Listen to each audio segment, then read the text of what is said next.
The rain had just stopped when I pulled into the parking lot of Romano's Italian Bistro, and the asphalt gleamed under the amber streetlights, like a mirror reflecting my nervous excitement. I'd been looking forward to this dinner for weeks.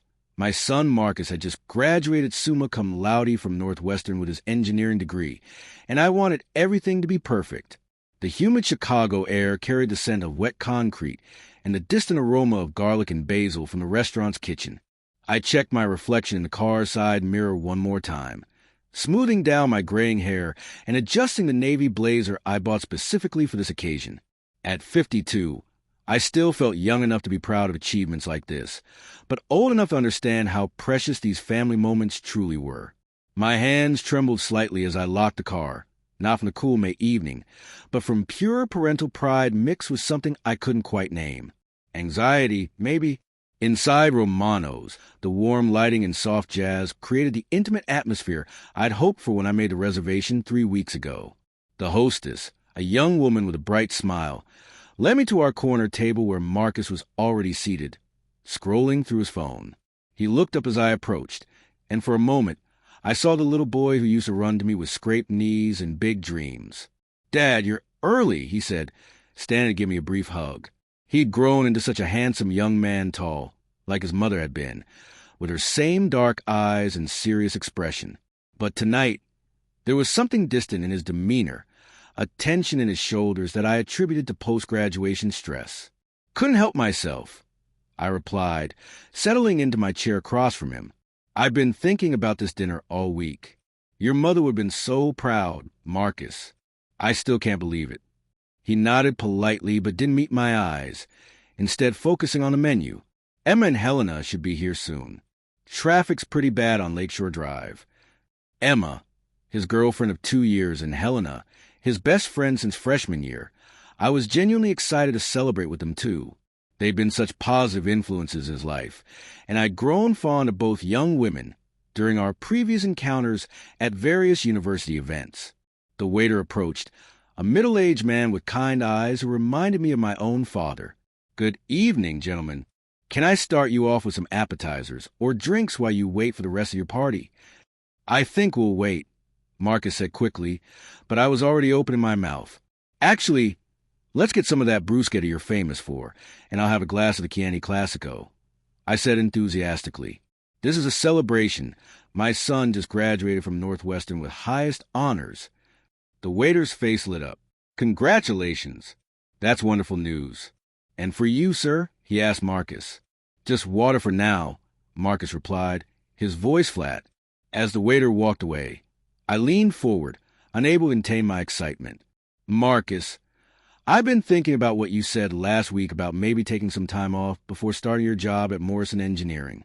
You know, when I was your age, I thought I had to rush into everything, but looking back—" "Dad," Marcus interrupted, his voice carrying a warning tone I'd never heard before. "What?" "I'm just saying, you've worked so hard for 4 years. Maybe a little vacation would be good for you. We could take that trip to Colorado we always talked about, do some hiking, some fishing." "Here they are," Marcus said with obvious relief, standing as Emma and Helena approached our table. Emma bounded over with her characteristic energy, her blonde hair catching the restaurant's warm light. At 22, she had the kind of infectious enthusiasm that reminded me why Marcus had fallen for her. Helena followed more quietly, her thoughtful demeanor a perfect complement to the group's dynamic. She had striking features and an intelligence that shone through her reserved exterior. "Mr. Thompson," Emma exclaimed, giving me a warm hug. "Congratulations on raising such an amazing son. We're so proud of our graduate." Helena smiled and shook my hand. "It's good to see you again, Mr. Thompson. Marcus has been looking forward to this dinner." As we all settled into our seats, I felt my earlier excitement returning. The conversation flowed easily at first. Emma shared stories about their graduation ceremony. Helena talked about her summer internship at a local nonprofit, and I found myself completely absorbed in their young, vibrant energy. "You know," I said as our appetizers arrived, "it feels like just yesterday I was dropping Marcus off for his freshman year. He was so nervous, carrying that old duffel bag of mine, looking like he was about to face a firing squad instead of college orientation." Emma giggled. I can't imagine Marcus being nervous about anything. Oh, he was terrified. I continued, warming to the story. But his mother, God rest her soul, she told him something that night that I think really stuck with him. She said, "Marcus, courage isn't about not being afraid. It's about being afraid and doing it anyway." I paused, noticing Marcus had gone very still. She was right, too. Look at him now, graduated with honors, job lined up, surrounded by wonderful friends like you, too. "That's beautiful," Helena said softly. "Your wife sounds like she was a remarkable woman." "She was," I replied, my voice thick with emotion. "She passed away when Marcus was 16, but she always believed in him, always pushed him to be his best self." The table grew quiet for a moment, and I could see Emma and Helena exchanging glances with Marcus. There was something in their expressions. I couldn't quite read pity, maybe, or discomfort. "Dad," Marcus said quietly, "maybe we should order," but I was just getting started. The Chianti had loosened my tongue, and being surrounded by these bright young people on such an important night had awakened something in me in need to share, to connect, to be part of their world. "You know what your mother used to say about celebrations?" I asked, not waiting for an answer. She said they're not just about the person being celebrated. They're about everyone who helped along the way. Teachers, friends, family were all part of Marcus's success story. Emma smiled politely, but I could see her fidgeting with her napkin. Helena was studying her water glass with unusual intensity. When Marcus was in high school, I continued, oblivious of the growing tension. He wanted to quit the math team because he said it wasn't cool. But his mother and I, we knew he had this gift for numbers, for problem solving. So we made a deal with him. As I launched into another story, I noticed Marcus's jaw tightening, his hands clenched on the table. But I was in full storytelling mode now, fueled by wine and fatherly pride, and the intoxicating feeling of having an audience. I told him about Marcus's first science fair project, about the time he built a robot that could solve a Rubik's Cube, about his high school graduation speech that brought tears to my eyes. With each story, I felt more connected to this moment, more validated in my role as his father, the waiter returned to take our orders, and I barely paused my narrative to request the osso buco. As I was saying, I continued, "Marcus has always been driven, but he gets that from both sides. His mother was valedictorian of her high school class, and I wasn't too shabby myself back in the day. It was then that I noticed a complete silence at our table. Emma was staring at her hands.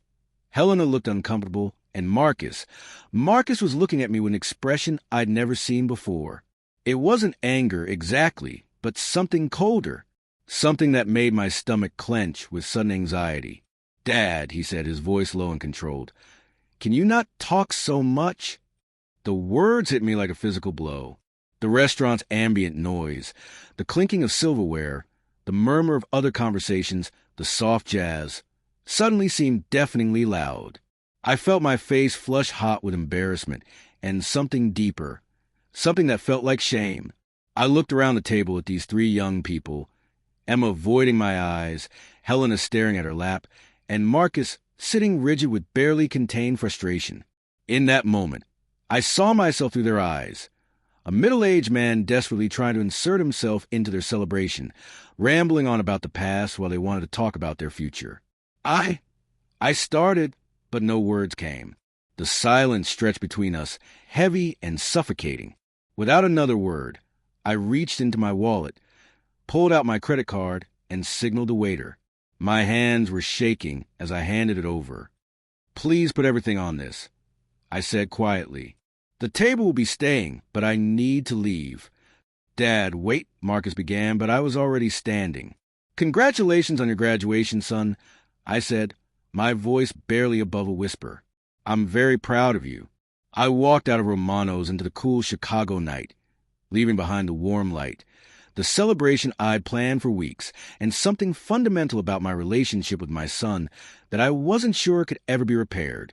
The parking lot felt different when I emerged from the restaurant, colder, more hostile, like the asphalt itself was judging me. I fumbled with my car keys, my hands shaking not from the evening chill, but from the echo of Marcus's words. "Can you not talk so much?" They played on repeat in my mind like a broken record, each repetition driving the humiliation deeper.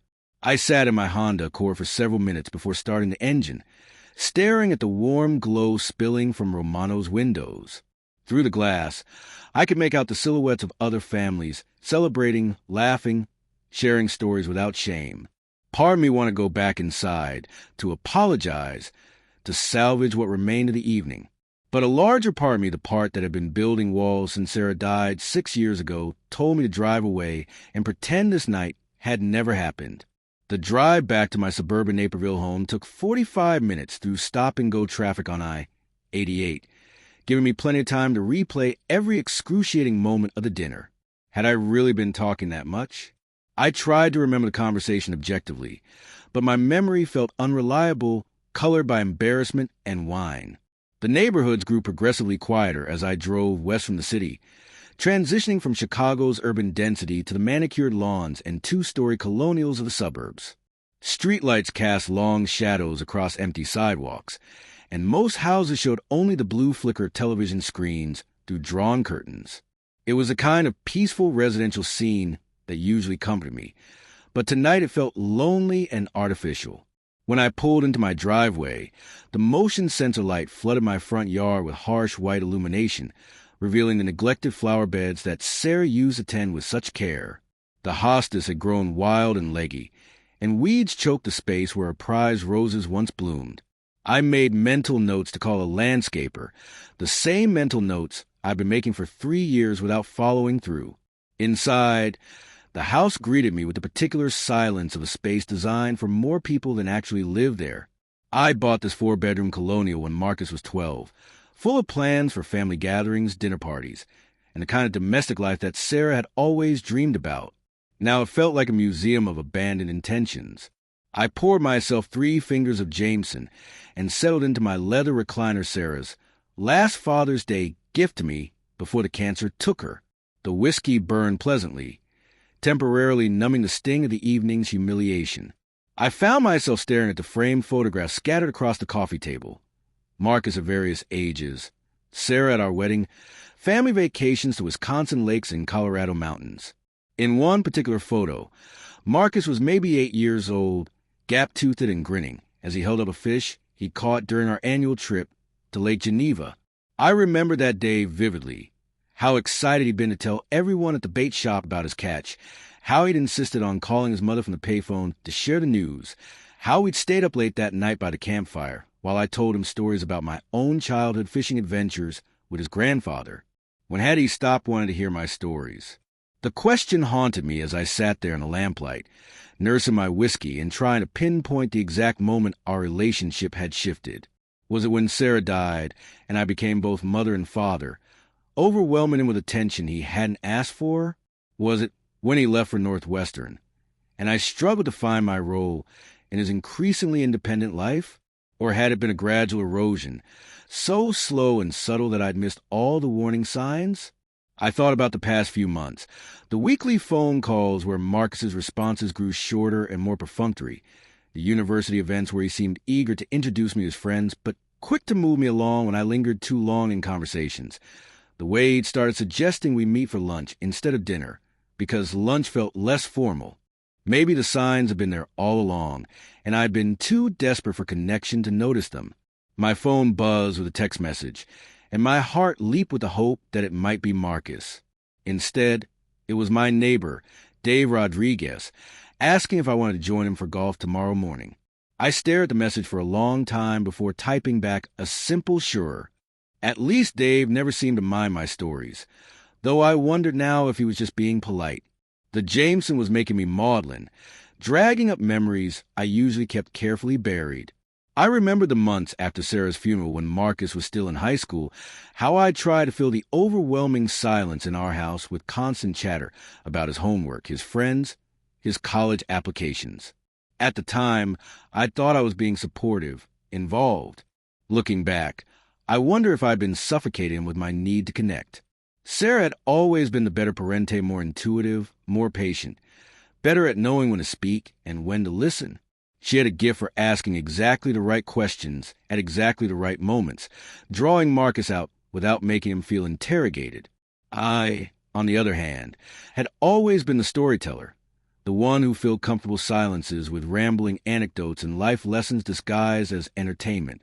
But tonight, those stories had felt different coming out of my mouth. Instead of the warm, connecting narratives I'd intended, they'd sounded like desperate attempts to remain relevant in my son's life. I'd been trying so hard to be part of his celebration that I'd made myself the center of it instead.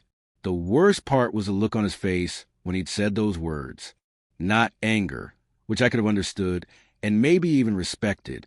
It was disappointment mixed with something that looked uncomfortably like pity, as if he was seeing me clearly for the first time and didn't particularly like what he found. I finished the whiskey and considered pouring another, but the smart part of my brain, the part that still functioned like the responsible adult I was supposed to be, suggested I'd had enough for one night. Instead, I climbed the stairs to my bedroom, past Marcus's old room with its door perpetually closed, past the guest room that hadn't hosted guests since Sarah's sister visited 2 Christmases ago. In my bathroom mirror, I looked older than my 52 years. The evening had carved new lines around my eyes, and my shoulders seemed to develop a permanent slump that I hadn't noticed before. When had I become this person, this lonely middle-aged man who talked too much at dinner parties and drove his own son away with desperate neediness? I brushed my teeth mechanically, changed into the old Northwestern t-shirt I'd bought during Marcus's freshman orientation, another memory that felt tainted now, and slipped between sheets that smelled faintly of the lavender fabric softener Sarah had always preferred and I'd never thought to change. Sleep wouldn't come. Every time I closed my eyes, I heard Marcus's voice again. "Can you not talk so much?" The words seemed to echo through our entire relationship, recontextualizing every interaction we'd had over the past few years. How many times had I missed similar signals? How many times had he tried to tell me, more gently, that I was overwhelming him? Sometime around 3 a.m, I gave up on sleep and went downstairs to make coffee. The kitchen felt cavernous in the pre-dawn darkness, and I found myself missing the sounds of Fuller House, Sarah humming while she made breakfast, Marcus thundering down the stairs late for school, the comfortable chaos of family that actually functioned as a unit. I sat at the kitchen table with my coffee and finally allowed myself to confront the question I've been avoiding all night. What if Marcus was right? What if I had been talking too much, not just tonight, but for months or even years? What if my well-intentioned attempts to stay connected had actually been pushing him away? The possibility felt like a physical weight in my chest, making it hard to breathe. But underneath the pain, there was something else, a tiny spark of something that might have been relief. Because if I was the problem, then maybe I could also be part of the solution. As the sun began to rise over the subdivisions of Naperville, painting the sky in soft pastels that Sarah would have loved, I made a decision. I wasn't going to call Marcus today, or tomorrow, or until he called me. I wasn't going to text him with random thoughts or forward him articles I thought he might find interesting. I was going to give him the space he'd been asking for, without words, the space I'd been too afraid to provide because silence felt too much like abandonment. It was going to be the hardest thing I'd ever done. But for the first time since walking out of Romano's, I felt like I might be moving in the right direction. The question was, would it be enough to save our relationship, or had I already talked my way out of my son's life forever? 2 weeks passed without contact from Marcus, and each day felt like a small death. I threw myself into activities I'd been neglecting, cleaned out the garage, finally called that landscaper, started reading the stack of novels that had been gathering dust on my nightstand since Sarah died. Dave Rodriguez and I played golf 3 times, during which I practiced the art of asking questions and actually listening to the answers instead of just waiting for my turn to speak. The silence from Marcus wasn't entirely unexpected, but it was more painful than I'd anticipated. Every morning I woke up with the urge to send him a text, just something simple like, "Hope you're having a good day," or "Saw an article about renewable energy that made me think of you." But I forced myself to delete these messages before sending them, remembering the look on his face at Romano's. On a particularly quiet Saturday morning, I was drinking coffee and reading the Tribune when my doorbell rang. Through the peephole, I saw a young woman with auburn hair pulled back in a practical ponytail, wearing jeans and a Northwestern sweatshirt. It took me a moment to recognize Helena, without the formal attire from graduation dinner. "Helena?" I said, opening the door with surprise. "What are you doing here?" She shifted nervously from foot to foot, clutching a coffee cup from what looked like a local Starbucks. "Hi, Mr. Thompson. I hope you don't mind me stopping by unannounced. I was in the neighborhood visiting my aunt, and I wanted to talk to you about what happened at dinner." I stepped aside to let her in, suddenly self-conscious about the state of my house. I'd been living like a bachelor for 2 weeks, dishes in the sink, newspapers scattered across the coffee table, the general air of neglect that seems to accumulate when no one else is coming over. "Please, sit down," I said, clearing space on the couch. "Can I get you anything?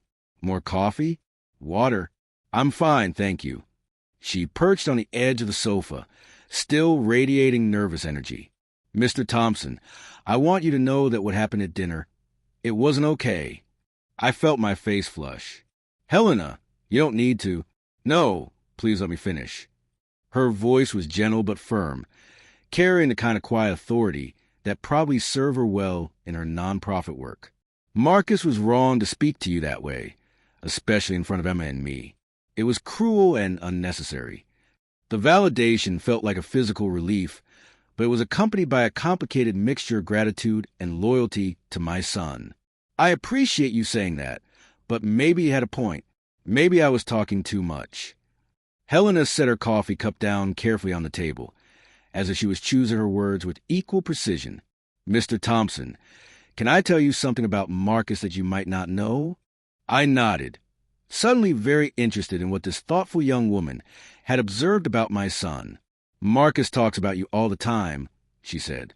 "Not just Emma and me, but to everyone. He's incredibly proud of you, proud of how you raised him after his mom died, proud of your work at the engineering firm, proud of the man you are. But he's also," she paused, seeming to search for the right words, "he's also carrying a lot of guilt about leaving you alone. He worries that you're lonely, that you don't have enough friends or hobbies or life outside of being his father. And I think sometimes that worry makes him push you away when he should be pulling you closer." This insight hit me like a revelation. I'd been so focused on my own fear of losing him that I'd never considered he might be struggling with guilt about moving forward with his life. "That night at dinner," Helena continued, "you weren't actually talking too much. You were being a proud father sharing stories about your son. Emma and I enjoyed hearing them. They helped us understand Marcus better, helped us see where his determination and kindness come from." "Then why did he?" "Because he's 22 and scared," she said simply. "Scared of becoming too dependent on you. Scared of you becoming too dependent on him. Scared of navigating this new phase of your relationship, where he's an adult, but still your son." I sat back in my chair, processing this information. I've been giving him space for 2 weeks. Not calling, not texting. I thought that's what he wanted. Helena smiled sadly. "Space is good, Mr. Thompson. But silence isn't the same thing as space. Marcus has been miserable these past 2 weeks. He knows he hurt you, and he doesn't know how to fix it without seeming like he's going back on what he said. What would you suggest?" I asked, genuinely curious about her perspective. "Talk to him," she said, "but maybe differently than before. Instead of telling him stories about his past, ask him about his future. Instead of sharing all your memories, ask him to help you make new ones." We talked for another hour, and Helena shared insights about Marcus that both comforted and concerned me. She told me about his plans to move to Denver for his job, about his fears that I'd be devastated by his leaving Chicago, about his genuine desire to maintain a close relationship with me despite his clumsy attempts to establish boundaries. "He's never learned how to be an adult son," Helena explained as she prepared to leave. "Just like you're learning how to be the father of an adult son. You're both figuring it out as you go." After she left, I sat in my living room for a long time, thinking about everything she'd said. The afternoon light slanted through the windows, illuminating dust motes that danced in the air like tiny possibilities. For the first time in 2 weeks, I felt something that resembled hope. That evening, I did something I hadn't done since the night of the dinner. I called Marcus. He answered on the third ring, his voice cautious. "Dad." "Hi, son." I was wondering if you'd like to have lunch tomorrow. Nothing fancy, maybe that deli you used to like when you were in high school." There was a pause, and I could hear the uncertainty in his silence. "I promise I won't tell any stories about you building robots," I added, attempting levity. He laughed, a short but genuine sound that felt like a small miracle. "Dad, about that night, we can talk about it tomorrow if you want," I interrupted gently. "Or we can just have lunch and see how it goes." Another pause. "Okay, yeah, I'd like that. Noon. Perfect. I'll see you tomorrow, Marcus." After we hung up, I felt lighter than I had in weeks. Not because everything was fixed, I knew we had a lot of work to do, but because we were both willing to try. Helena had been right. Silence wasn't the same as space, and sometimes the bravest thing you can do is risk another conversation, even when the last one went so wrong. I spent the rest of the evening thinking about questions I wanted to ask Marcus about his new job, his move to Denver, his hopes for the future. It felt strange, planning to listen instead of talk, but also strangely liberating. Maybe there were stories Marcus wanted to tell, stories I'd been too busy sharing my own to hear. For the first time since graduation night, I allowed myself to believe that our relationship might survive this transition. It would be differente, it had to be, but maybe different could be better. Maybe learning to be the father of an adult son meant learning to be curious about the man he was becoming instead of nostalgic about the boy he'd been. Tomorrow would be a new beginning. Build on questions instead of answers, on listening instead of talking, on the possibility that love could evolve without disappearing entirely. The deli looked exactly the same as it had 10 years ago when Marcus was in high school red vinyl booths, black and white checkered floors, and the same handwritten menu board that advertised pastrami on rye as their specialty. I arrived 10 minutes early, partly from habit and partly from nervousness, and chose a booth near the window where I could watch for Marcus's arrival. When he walked through the door at exactly noon, I was struck by how much he looked like Sarah, not just physically, but in the way he carried himself, with quiet confidence mixed with thoughtful reservation. He spotted me immediately and approached the table with what looked like carefully controlled apprehension. "Hi, Dad," he said, sliding into the booth across from me. "Thanks for coming," I replied, surprised by how formal we both sounded. "I already ordered us drinks. Coke for you, coffee for me. Unless your preferences have changed." He smiled, and some of the tension left his shoulders. Still a Coke addict. Some things never change. The waitress, a middle-aged woman with kind eyes and a name tag reading Dolores, brought our drinks and took our orders. Marcus got his usual pastrami on rye. I ordered a turkey club, mostly because I was too nervous to eat anything more substantial. After Dolores left, we sat in silence for a moment, both of us seemingly unsure how to begin. Finally, Marcus spoke. "Dad, about graduation night." "Before you say anything," I interrupted gently, "I want you to know that I've been doing a lot of thinking these past 2 weeks, and I owe you an apology." Marcus looked surprised. "You owe me an apology? I made your graduation dinner about me instead of about you," I said, the words I'd been practicing for hours finally finding their way out. "I was so proud and so excited that I forgot the evening was supposed to be your celebration, not my opportunity to share every story I could remember about your childhood." Marcus stared down at his Coke, turning the glass slowly in his hands. "Dad, I could have said something differently. I didn't have to be so harsh." "Maybe not," I agreed, "but you weren't wrong. I have been talking too much, haven't I? Not just that night, but for a while now." He looked up, and I could see the relief in his eyes at having this acknowledged. "Sometimes, yeah, it's like, I know you're proud of me, and I love that you are, but sometimes it feels like you're trying so hard to be part of my life that you're not really seeing who I am now." This insight stung, but also felt important. "Tell me what you mean by that." Marcus took a sip of his Coke, clearly organizing his thoughts. "Like, you still talk about me like I'm the kid who built robots and won science fairs. And that's part of who I am. But I'm also someone who struggles with anxiety sometimes, who's nervous about moving to Denver, who's not sure I'm ready for this job even though everyone keeps telling me how lucky I am to get it." I felt a pang of recognition. "I didn't know you were nervous about the job. Because every time we talk, you tell me how proud you are and how successful I'm going to be," he said, not unkindly. And I appreciate that, I really do. But sometimes I need to be able to say I'm scared without you immediately jumping in with a story about how I overcame something difficult when I was 12. Our sandwiches arrived, providing a natural pause in the conversation. As we began eating, I found myself seeing Marcus with new eyes, not just as my accomplished son, but as a young man navigating a complex transition between childhood and full adulthood, carrying fears and uncertainties I'd been too busy celebrating to notice. "Can I ask you something?" I said after we'd eaten in comfortable silence for a few minutes. "Sure. What's scary about the Denver job?" Marcus paused mid-bite, as if he was surprised by the question. "Well, it's a big company, and I'll be the youngest person on my team by at least 5 years. What if I'm not as smart as they think I am? What if I can't handle the pressure?"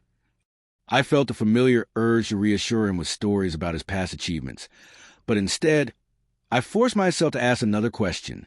"Have you talked to Emma or Helena about the concerns?" "Some. Emma's great, but she's always so optimistic that sometimes I feel like I can't be worried around her. Helena's better at just listening, but she's dealing with her own job stress. So I don't want to burden her." "What about me?" I asked. "Could you talk to me about being worried?" Marcus set down his sandwich and looked at me directly. "Honestly, I've been afraid to. You've invested so much in my success, emotionally, financially, everything. I didn't want to disappoint you by admitting I might not be ready for everything you think I am." The weight of his revelation settled over me like a heavy blanket. In my eagerness to support and celebrate him, I'd inadvertently created pressure instead of providing comfort. "Marcus," I said carefully, "you could never disappoint me by being human.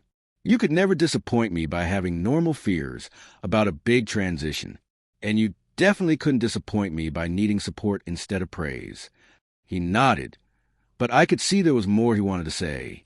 "What else?" I prompted. "I've been worried about you too," he admitted. "About leaving you alone in that big house. About whether you have enough going on in your life besides being my dad. Sometimes I feel guilty for growing up and moving away." This confession hit me harder than his criticism at the restaurant had. "Is that why you've been pulling back? Because you feel guilty?" "Partly. And partly because I was afraid if I let you get too involved in my life, I'd never learn to be independent. But then I push you away and feel terrible about it. Like I'm abandoning you the way." He trailed off. "The way your mother abandoned us when she died." I finished gently, his eyes filled with tears. "That's not fair to her. She didn't choose to leave." "No, but grief doesn't always make sense," I said. "And you've been dealing with your own grief about growing up and leaving behind the life we built together after she died." We sat with that realization for a moment, both of us processing the complex emotions we've been dancing around for months. "I want to tell you something," I said finally. "Helena came to see me yesterday." Marcus looked up sharply. "She did?" "She helped me understand some things about both of us, about how we're both learning to navigate this new phase of our relationship, and how we're both scared of different things." I told him about Helena's insights, about my own realizations during our 2 weeks of silence, about my commitment to asking more questions and sharing fewer unsolicited stories. "But I also want you to know," I continued, "that I have been building a life outside of being your father. I've been playing more golf with Dave. I finally joined that book club Sarah always wanted to try, and I'm thinking about taking that photography class at the community college." Marcus smiled for the first time since sitting down. "Really? Photography? Your mother always said I had a good eye for composition." I thought maybe it was time to find out if she was right. We finished our lunch talking about his move to Denver, about the apartment he'd found, about his plans to explore the hiking trails he'd always wanted to try. I asked questions and listened to his answers, resisting the urge to offer advice or share related stories from my own experience. As we prepared to leave, Marcus reached across the table and put his hand over mine. "Dad, I'm sorry about graduation night, and I'm sorry for pulling away instead of just talking to you about what I was feeling." "I'm sorry too," I replied, "for making you feel like you couldn't share your worries with me, and for not seeing that you were struggling with this transition as much as I was." We walked out to the parking lot together, and for the first time in months, The space between us felt comfortable instead of tense. Would it be okay if I called you once a week after I moved to Denver? Marcus asked as we reached our cars. Maybe Sunday evenings? We could check in with each other, see how we're both doing. I like that very much, I said. And Marcus, next time you're scared or worried about something, I hope you'll tell me. I promise to listen more than I talk. He hugged me then, a real hug that lasted longer than our usual quick embraces. I love you, Dad, even when I'm terrible at showing it. I love you too, son. And you're not terrible at anything. You're just 22 and figuring things out. That's exactly what you're supposed to be doing. As I drove home that afternoon, I felt something I hadn't experienced in months. Genuine optimism about our relationship. We still had work to do, boundaries to establish, and new patterns to build. But for the first time since that painful night at Romano's, I believe we were moving in the right direction. The house felt different when I walked in, not less empty, but somehow more purposeful. I made myself a cup of coffee and sat down with the photography course catalog I'd picked up from the community center. As I flipped through the pages, reading about aperture settings and composition techniques, I found myself excited about learning something new, about developing a passion that belonged to me alone. My phone buzzed with a text from Marcus. Thanks for lunch, Dad. Looking forward to our Sunday calls. I typed back, me too. Proud of you for taking such a big step with a Denver job. Then I deleted the message and wrote instead, me too. How are you feeling about the move now that it's getting closer? His response came quickly, excited and terrified in equal measure. But I think that's probably normal. Sounds perfectly normal to me. I replied, want to talk about the terrified part sometime. Yeah, I think I do. As I set my phone aside and returned to photography catalog, I realized that this was what growth felt like, not the dramatic transformation I'd expected, but a series of small adjustments, tiny course corrections that gradually led you toward becoming the person you were supposed to be. I was learning to be the father of an adult son, which meant learning to love him differently than I had when he was a child. It meant asking instead of telling, listening instead of lecturing, supporting his independence instead of trying to maintain his dependence. Most importantly, it meant trusting that our relationship was strong enough to evolve, that love could adapt and deepen even as it changed form. 3 months later, I would receive a call from Marcus on a Sunday evening as promised. He would tell me about his new apartment, his challenging but rewarding job, and his growing confidence in his abilities. But he would also share his moments of doubt, his occasional loneliness, and his ongoing worries about whether he was making the right choices. And I would listen, really listen, asking thoughtful questions and offering support without overwhelming him with advice. I would tell him about my photography class, about the book club discussions that challenged my thinking, about the fuller life I was building for myself. Our conversations would become deeper and more honest than they'd ever been when I was doing most of the talking. I would learn things about my son that surprised and delighted me, and he would see sides of me that existed beyond my role as his father. The painful moment at Romano's would become, paradoxically, one of the most important gifts Marcus ever gave me. By forcing me to confront my own behavior, by pushing back against my overwhelming need to be constantly connected to his life, he had created space for a better relationship to grow. I would never again take up the entire conversation at a family dinner, never again mistake my own need to share stories for his need to hear them. But more importantly, I would learn that silence isn't empty space to be filled with words. It's fertile ground where deeper understanding can take root. The graduation dinner that ended so badly became the beginning of something better, a relationship built on mutual respect, honest communication, and the radical act of truly listening to each other. It taught me that sometimes love means stepping back, that sometimes the best thing a parent can do is stop talking and start hearing what their child actually needs. As I closed the photography catalog and prepared for bed that night, I felt grateful for the hard lesson Marcus had taught me. Growing up isn't just something children do. Sometimes parents have to do it too, learning to love their children not as extensions of themselves, but as the independent, complex, wonderful people they're becoming. The silence that had felt so threatening when Marcus first asked me to stop talking had become comfortable, filled with possibility rather than emptiness. We were learning to communicate not just with words, but with attention, patience, and the kind of respectful curiosity that creates space for both of us to grow. And that, I realized, was exactly what love was supposed to look like between a father and his adult son, not the desperate clinging to past connections I'd been practicing, but the brave work of building new ones based on who we were becoming rather than who we'd always been.